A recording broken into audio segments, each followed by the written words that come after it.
Hey everyone, welcome to the Stage 13 2019 Tour recap. We've seen an amazing performance by Julian Alaphilippe, and I think everyone was expecting that Julian may have a chance to keep the jersey, the yellow jersey, but I don't think anybody, not a single expert, would think that Julian Alaphilippe, ladies and gentlemen, is going to win the time trial of the Tour ahead of riders and specialists like Stephen Kreiswick or, more importantly, Geraint Thomas. So huge surprise on the roads of the Tour de France, and it's really good to see just from the sporting factor of the tour, because now I really believe that it kind of starts to creep into Alaphilippe's mind that he passed the first big test to go from a good rider into an eternal champion. I think also the entire France is starting to kind of a little bit quietly believe that perhaps he may get over some of this Pyrenean and Alpine stages. It certainly is not going to be easy. He certainly remains to be proven, right, or remains unproven in whatever way you look at it. But today, an amazing and completely unexpected ride by Alaphilippe. Um, well, the course kind of kind of supported his skill set, but I just thought that over at the last 10 kilometers, Geraint Thomas will really put this tour kind of uh, away, and that he would gain between 30 and 40 seconds, and this didn't happen. And I really think that that last hill, the last 17%, and we saw the women's race decided on that 17% hill right before the finish. I really think this kind of aided Alaphilippe to actually get over. It hurled him over Geraint Thomas in the final seconds, because I think it was the second time check. Geraint Thomas was coming in. He was coming in faster.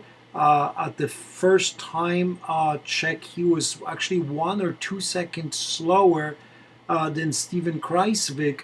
And then the second time check, he was already 12 seconds faster. He was definitely going a lot faster after the initial two hills. So yeah, again, huge surprise. It's just going to set up the drama for tomorrow, and it's going to completely open up the race now.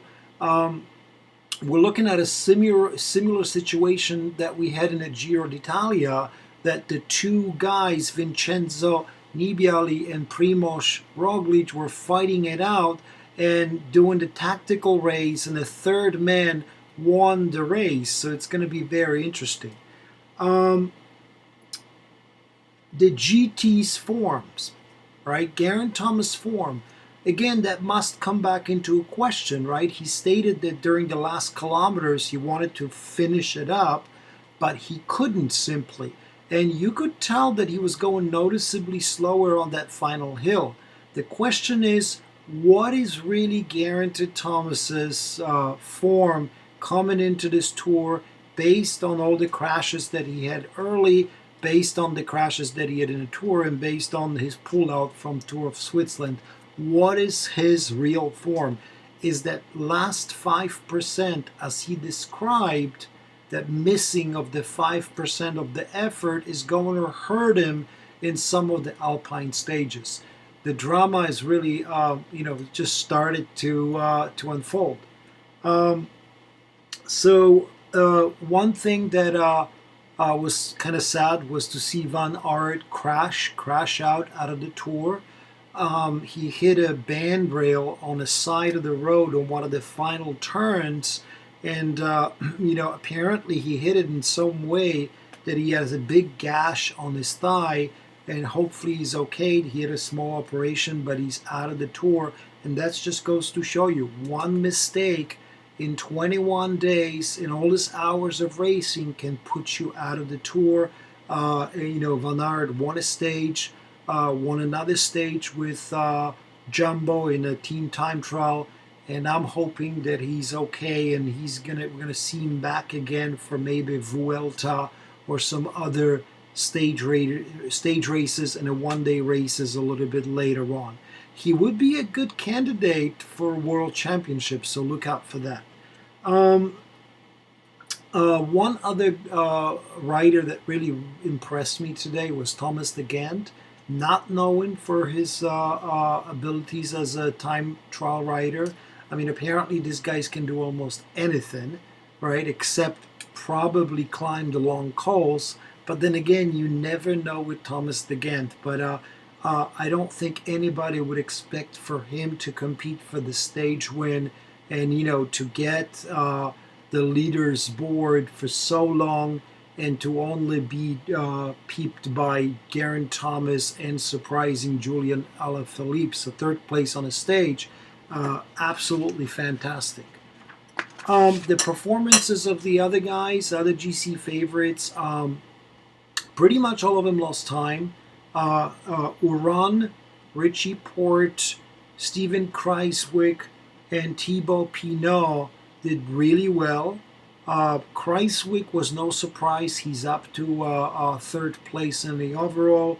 Richie Porte kind of can also do a good time trial. He did very well, and so did Uran. And they're back a little bit up the GC standings, but it doesn't mean that they have gained any time on Alaphilippe or Geraint Thomas. More importantly, they did gain time on Bernal today. So, they're all going to have to, if they're to be the champions of the Tour de France, or if they're to be the top of the cream, they're really going to need to do something special in the Pyrenees or something special in the Alps. I was really impressed by Maas from the Koenig. He's quickly becoming a number two on that team, and he's actually fourth overall right now, and he should be a major help for the Koenig Quick Steps in the mountains should the Alaphilippe prove to be strong. So he's going to be probably the super domestique that's going to mark Bernal tomorrow if he attacks on the slopes of the Col de Tourmalet. As far as climbers, I think, the losses are more than expected, right? I mean, look at this. Bernal was 22nd, lost a minute and 36. Landa, 24th, a minute and 45. Quintana, 28th, 151 behind. Daniel Martin, 33rd, 2 minutes and 6. This is 27 kilometers. Adam Yates, 34th, 2:08. And finally, Badret, 39th, 2 minutes and 26. So, it's just, again, it's just a lot more time lost than I thought, right? And right now it puts him way behind standings. So you got Rigoberto Urán right now falling to, where is the general classification here? So we got Steven Kreiswick at 2:12. Egan Bernal is now 3 minutes behind Alaphilippe. So I think the questions of leaderships, at least for now, are solved. I think he's going to be used tomorrow for the attack. Thibaut Pinot is now at 3 minutes and 22 seconds. So again, hadn't be for the crosswinds on the stage, hadn't it be for that one roundabout and being alert at all times, he would have been pretty much there with Geraint Thomas, few seconds off it as expected. So, I think it was a big opportunity lost for Thibaut Pinot. Nairo and Adam and Roberto Urán, Adam Yates, All these guys are already 4 minutes behind, so I think pretty much sayonara for them unless they pull something special.